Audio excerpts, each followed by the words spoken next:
Breaking news. দেশের রাজনীতিতে একের পর এক নাটকীয় মোড়। পরিস্থিতি কোন দিকে যাচ্ছে সেটি এখন বড় প্রশ্ন। বাংলাদেশের অন্যতম প্রধান রাজনৈতিক দল বিএনপিকে ঘিরে শুরু হয়েছে নতুন করে আলোচনা, গুঞ্জন আর বিশ্লেষণের ঝড়। দলের মহাসচিব মির্জা ফখরুল ইসলাম আলমগীরকে ঘিরে ছড়িয়ে পড়েছে গুরুত্বপূর্ণ এক খবর। তিনি কি সত্যিই রাজনীতি থেকে সরে দাঁড়ানোর সিদ্ধান্ত নিচ্ছেন?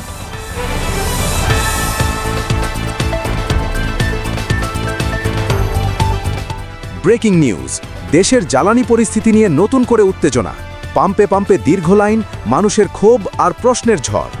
দর্শক, কল্পনা করুন আপনি ভোরে লাইনে দাঁড়ালেন, সময় গড়ালো 5 ঘন্টা, 7 ঘন্টা, 10 ঘন্টা, কিন্তু শেষ মুহূর্তে এসে শুনলেন তেল শেষ। এই চিত্র এখন দেশের বিভিন্ন জ্বালানি পাম্পে প্রায় প্রতিদিনের বাস্তবতা হয়ে দাঁড়িয়েছে। সাধারণ মানুষ থেকে শুরু করে আলোচিত ব্যক্তিত্ব সবাই একই সমস্যার মুখোমুখি। কেউ 4 ঘন্টা, কেউ 8 ঘন্টা, আবার কেউ 10-11 ঘন্টা পর্যন্ত অপেক্ষা করেও তেল পাচ্ছেন না।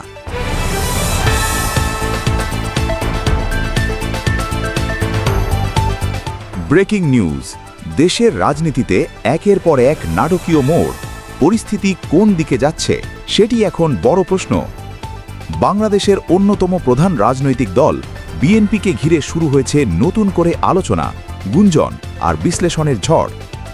দলের মহাসচিব মির্জা ফখরুল ইসলাম আলমগীরকে ঘিরে ছড়িয়ে পড়েছে গুরুত্বপূর্ণ এক খবর। তিনি কি সত্যিই রাজনীতি থেকে সরে দাঁড়ানোর সিদ্ধান্ত নিচ্ছেন? দর্শক, বিষয়টি এখানেই শেষ নয়।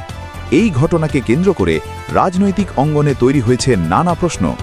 এটি কি শুধুই ব্যক্তিগত সিদ্ধান্ত, নাকি এর পেছনে লুকিয়ে আছে বড় কোনো রাজনৈতিক বার্তা? দীর্ঘ সময় ধরে বিএনপির রাজনীতির সঙ্গে জড়িত মির্জা ফখরুল ইসলাম আলমগীর। আন্দোলন, সংগ্রাম, দুঃসময় সবকিছু পেরিয়ে তিনি দলকে নেতৃত্ব দিয়েছেন। বিশেষ করে কঠিন সময়গুলোতে যখন দল চাপে ছিল, তখন তার ভূমিকা ছিল অত্যন্ত গুরুত্বপূর্ণ। 2016 সাল থেকে তিনি পূর্ণকালীনভাবে মহাসচিব হিসেবে দায়িত্ব পালন করছেন। এর আগে ভারপ্রাপ্ত মহাসচিব হিসেবেও দায়িত্বে ছিলেন। দলের সাংগঠনিক শক্তি ধরে রাখা, কর্মীদের ঐক্যবদ্ধ রাখা, এই সব জায়গায় তার অবদান অস্বীকার করার সুযোগ নেই। তবে সাম্প্রতিক সময়ে একটি সাক্ষাৎকারে তিনি ইঙ্গিত দিয়েছেন তিনি ক্লান্ত। দীর্ঘ রাজনৈতিক জীবনের পর হয়তো তিনি বিশ্রাম নিতে চান। তিনি বলেছেন আসন্ন কাউন্সিল শেষ হলেই অবসর নেওয়ার চিন্তা করছেন। এই বক্তব্য সামনে আসার পর থেকেই শুরু হয়েছে জল্পনা। প্রশ্ন উঠছে, এটি কি শুধুই ব্যক্তিগত ক্লান্তি, নাকি রাজনৈতিক বাস্তবতার প্রতিফলন?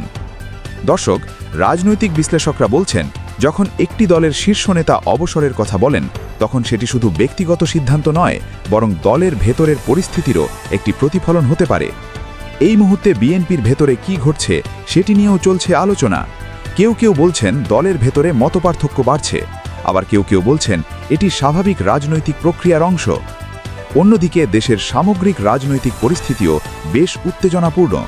বিভিন্ন দল নিজেদের অবস্থান শক্ত করতে মাঠে সক্রিয়। কর্মসূচি, মিছিল, সমাবেশ সব মিলিয়ে রাজনীতি এখন তীব্র গতিতে চলছে। এমন পরিস্থিতিতে একজন অভিজ্ঞ নেতার অবসরের ইঙ্গিত নিঃসন্দেহে বড় একটি ঘটনা। এটি দলের ভবিষ্যৎ নেতৃত্ব নিয়েও প্রশ্ন তৈরি করছে। দর্শক, এখানে আরেকটি গুরুত্বপূর্ণ বিষয় সামনে আসছে, দলের নেতৃত্ব কাঠামো। যদি মির্জা ফখরুল ইসলাম আলমগীর অবসর নেন, তাহলে কে নেবেন তার জায়গা? কে নেতৃত্ব দেবেন সামনে?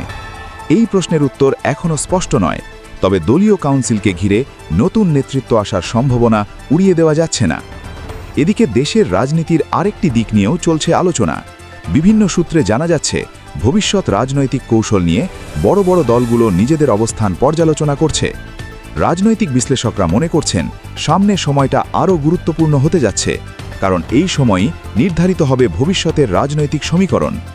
দর্শক, এখন প্রশ্ন, এই পরিস্থিতি কি শুধু একটি দলের অভ্যন্তরীণ বিষয়, নাকি এটি পুরো দেশের রাজনীতিতে প্রভাব ফেলবে? অনেকেই বলছেন বড় দলের যে কোনো পরিবর্তন দেশের রাজনৈতিক ভারসাম্যে প্রভাব ফেলে, তাই এই ঘটনাকে হালকাভাবে দেখার সুযোগ নেই। অন্যদিকে সাধারণ মানুষের মধ্যেও এই বিষয়টি নিয়ে আলোচনা বাড়ছে। সামাজিক যোগাযোগ মাধ্যমে চলছে তর্ক বিতর্ক, বিশ্লেষণ, মতামত। কেউ বলছেন এটি স্বাভাবিক প্রক্রিয়া, আবার কেউ বলছেন বড় কোনো পরিবর্তনের পূর্বাভাস। দর্শক, রাজনীতিতে সময়ই সবচেয়ে বড় নির্ধারক। কে থাকবেন, কে যাবেন, সবকিছু নির্ভর করে পরিস্থিতির ওপর। তবে একটি বিষয় নিশ্চিত, বাংলাদেশের রাজনীতি এখন একটি সংবেদনশীল পর্যায়ে রয়েছে। প্রতিটি সিদ্ধান্ত, প্রতিটি বক্তব্য সবকিছুই গুরুত্বপূর্ণ। এই মুহূর্তে সবচেয়ে বড় বিষয় হল পর্যবেক্ষণ। সামনে কি ঘটে সেটি নির্ধারণ করবে ভবিষ্যৎ।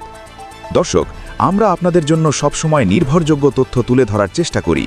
গুজব নয়, যাচাইকৃত তথ্যই আপনাদের সামনে উপস্থাপন করা আমাদের লক্ষ্য।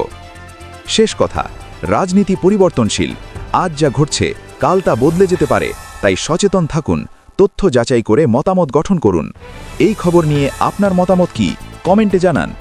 ভিডিওটি ভালো লাগলে অবশ্যই লাইক দিন, শেয়ার করুন এবং এমন গুরুত্বপূর্ণ আপডেট পেতে আমাদের চ্যানেলটি সাবস্ক্রাইব করুন। ধন্যবাদ সাথে থাকার জন্য। সুস্থ থাকুন, ভালো থাকুন। ব্রেকিং নিউজ, দেশের জ্বালানি পরিস্থিতি নিয়ে নতুন করে উত্তেজনা। পাম্পে পাম্পে দীর্ঘ লাইন, মানুষের ক্ষোভ আর প্রশ্নের ঝড়। দর্শক, কল্পনা করুন আপনি ভোরে লাইনে দাঁড়ালেন, সময় গড়ালো 5 ঘন্টা, 7 ঘন্টা, 10 ঘন্টা, কিন্তু শেষ মুহূর্তে এসে শুনলেন তেল শেষ। এই চিত্র এখন দেশের বিভিন্ন জ্বালানি পাম্পে প্রায় প্রতিদিনের বাস্তবতা হয়ে দাঁড়িয়েছে। সাধারণ মানুষ থেকে শুরু করে আলোচিত ব্যক্তিত্ব সবাই একই সমস্যার মুখোমুখি। কেউ 4 ঘন্টা, কেউ 8 ঘন্টা, আবার কেউ 10-11 ঘন্টা পর্যন্ত অপেক্ষা করেও তেল পাচ্ছেন না। এমন পরিস্থিতিতে ক্ষোভ আর হতাশা জ্বলে উঠছে মানুষের মধ্যে। কেউ বলছেন এটা সাময়িক সমস্যা, আবার কেউ বলছেন এটি বড় ধরনের ব্যবস্থাপনার সংকটের ইঙ্গিত। দর্শক, সাম্প্রতিক সময়ে জামায়াতের আমির ডক্টর শফিকুর রহমান এবং আলোচিত বক্তা মুফতি গিয়াসউদ্দিন তাহেরির অভিজ্ঞতাও আলোচনায় এসেছে। তারা সরাসরি মানুষের সঙ্গে দাঁড়িয়ে এই বাস্তবতা দেখেছেন। মাঠ পর্যায়ের অভিজ্ঞতা থেকে উঠে এসেছে একটি সাধারণ প্রশ্ন: যদি সত্যিই জ্বালানির পর্যাপ্ত মজুদ থাকে, তাহলে কেন মানুষকে ঘন্টার পর ঘন্টা লাইনে দাঁড়িয়ে থাকতে হচ্ছে? এখানেই তৈরি হচ্ছে বিতর্ক।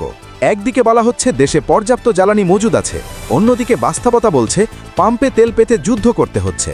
দর্শক, এই দ্বৈত চিত্রই এখন মানুষের মনে বিভ্রান্তি তৈরি করছে।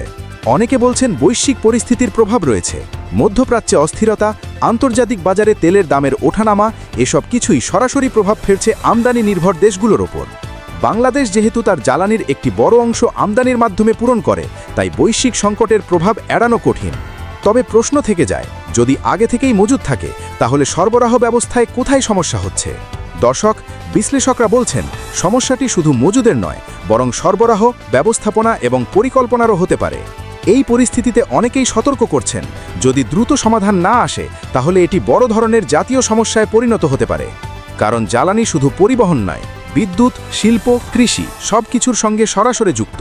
একটি গুরুত্বপূর্ণ তথ্য এখানে উল্লেখ করা প্রয়োজন: বাংলাদেশের জ্বালানি নির্ভরতার একটি বড় অংশ এখনও বিদেশের ওপর নির্ভরশীল।